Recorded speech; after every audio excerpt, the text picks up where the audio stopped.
কি সুন্দর বেগুন ভাজি করলাম আর আলু ভাজি করলাম। তো ফুল ভিডিও দেখার জন্য অবশ্যই আমার সাথে থাকতে হবে। এই যে এখানে হচ্ছে আমি আলু ভাজি করে আমার হাসব্যান্ডকে ট্রাই করাচ্ছিলাম। হ্যালো এভরিওয়ান, আসসালামু আলাইকুম। কেমন আছেন সবাই? আশা করি সবাই ভালো আছেন। আলহামদুলিল্লাহ আমিও অনেক ভালো আছি। তো আমাদের ক্ষেতে একটা বেগুন হয়েছে। আমি সেই বেগুনটা তুলেই আজকে আমার মিনি চুলায় ভাজি করব। তো হচ্ছে এই যে আমার সেই বেগুনটা, এখানে আমি সবকিছু রেডি করে নিয়েছি। এই যে আমার সেই মিনি ভাইরাল চুলা, যেটা অনেক বেশি কিউট। তো এখানে আমি প্রথমে বেগুনগুলো কেটে নিয়েছি টুকরো টুকরো করে। করার পরে আমি ধুয়ে নিচ্ছি বেগুনগুলো। বেগুনের সাথে যেহেতু আলু ফ্রাই করব, তার জন্য কয়েক টুকরা আলু কেটে নিলাম এখানে। তো নেওয়ার পর একসাথে সব কিছু ধুয়ে রেডি করে নিলাম। এখন এগুলোতে হলুদ, মরিচ, লবণ মিক্সড করে দিচ্ছি। আর এত ছোট ছোট হাঁড়ি পাতিলে রান্না করা আসলেই কিন্তু অনেক কষ্টকর, তারপরেও খুবই ভালো লাগে ছোট ছোট জিনিসে রান্না করতে।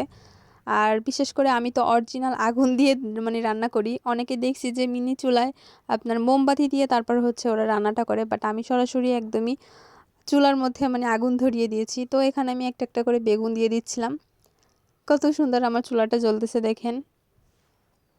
আমি অনেক ভিডিওতেই দেখেছি তারা মোমবাতি দিয়ে আগুনটা ধরায়, কিন্তু আমি সেটা করি না। আমি অরিজিনালি পাতা, তারপর হচ্ছে ছোট ছোট করে কাঠের টুকরো দিয়ে আমি রান্নাটা করি আর কি।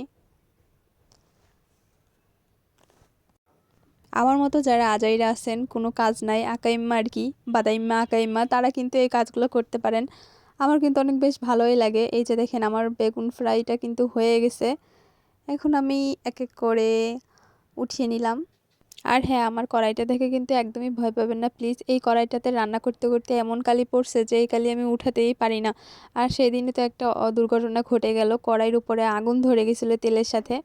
তো যাই হোক, তার জন্য কিন্তু বেশিরভাগ কালো হয়ে গেছে, এছাড়া আর কিছুই না। এই যে আমার কিন্তু বেগুন ভাজিটা হয়ে গেছে। তো আমি এখন আলুগুলো ফ্রাই করব, তার জন্য এক এক করে দিয়ে দিছি। আপনারা কি একটা জিনিস খেয়াল করেছেন, আমি কিন্তু বেগুন ভাজি করার পরে কিন্তু খেয়ে ফেলেছি 2 পিস।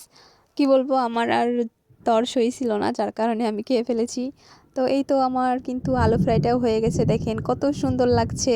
এই যে এখন আমি আমার হাজবেন্ডকে দিয়ে ট্রাই করাচ্ছি, ও বলতেছে যে অনেক মজা হয়েছে। এখন খাওয়া দাওয়া শেষ, এখন সবকিছু ধোয়ার পালা। সবাইকে ধন্যবাদ। আমার ভিডিওটি কেমন লাগছে